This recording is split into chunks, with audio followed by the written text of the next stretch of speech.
Good evening, my name is Andre Garcia. The game that I'm going to be playing tonight is Galaga, one of the classic arcade games from the 80s. A game that actually came out shortly after I was born, which I'm kind of dating myself with. But it did give me the opportunity to be able to play it at my neighbor's house. Every now and then after school, he had an Atari, and he would invite me over to come play. And it was, we the controls are very simple. They're very intuitive. You have a joystick. You move from left to right, and you have a button that allows you to shoot. And that's basically it.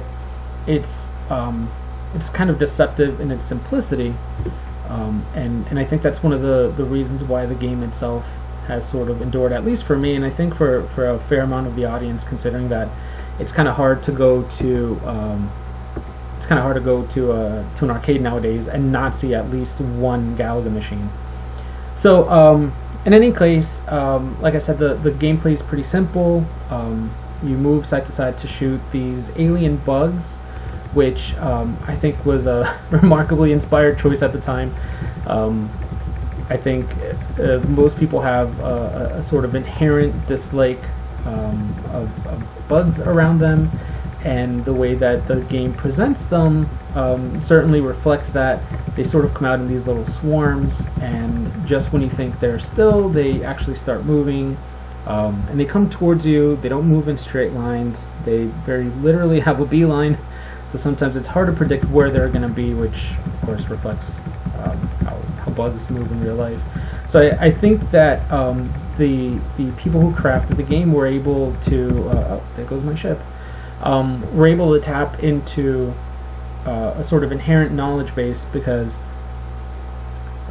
they created a narrative without having to tell you a single bit of story.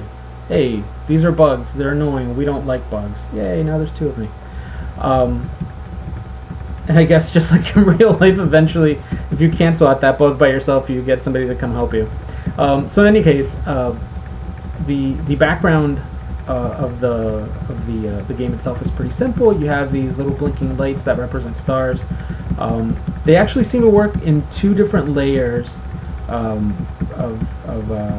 the star field. So it does a pretty good job of implying a sense of depth without having to go into any sort of like complicated graphics. It's kind of interesting that I think Star Fox for the SNES was able to sort of capitalize on that principle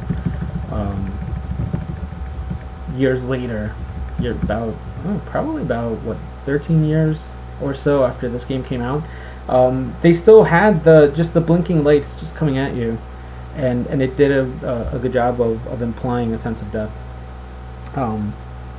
In any case, the way the game is set up, the very first level introduces you to basically all of the concepts of the game.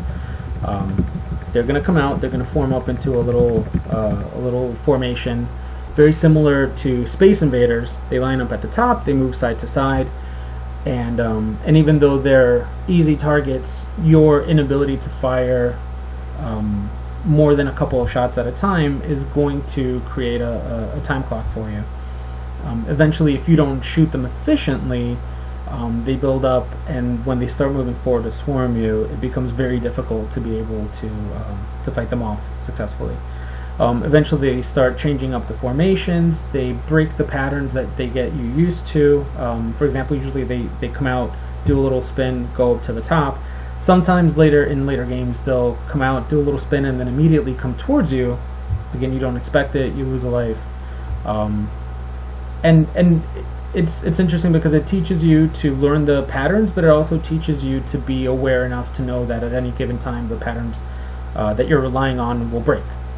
So it's an efficient game. It's an entertaining game. It engages you. There's no point while the enemies are on the screen that you're not doing something.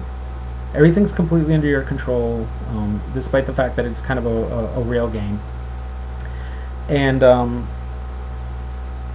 that's basically it. Like I mentioned earlier, Star Fox, for example, is a game that I think took some of the concepts presented here and changed it so that rather than you moving up and down in the field, you're actually moving through it.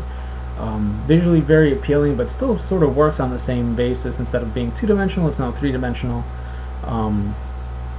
One of the games that I reviewed earlier for one of the other assignments was Time Crisis, and it, despite being a first-person shooter with a light gun, it kind of still works on the same principle of we're just going to give you enemies. They're going to be easy to tell based on color and movement, and all you have to do is shoot them. In any case, this is a game that I enjoy. It's a game that I think a lot of people have enjoyed, and it has principles at its core. Very simple narrative, easy to recognize iconography, and just engaging gameplay that I think has allowed it to stand the test of time. All right. Well, thank you very much.